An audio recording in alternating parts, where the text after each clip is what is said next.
بسم الله الرحمن الرحيم. ألف لام ميم. الله لا إله إلا هو الحي القيوم.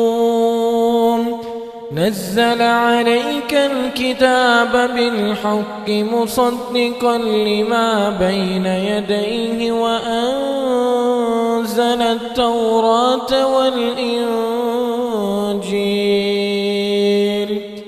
من قبل هدى للناس وأنزل الفرقان.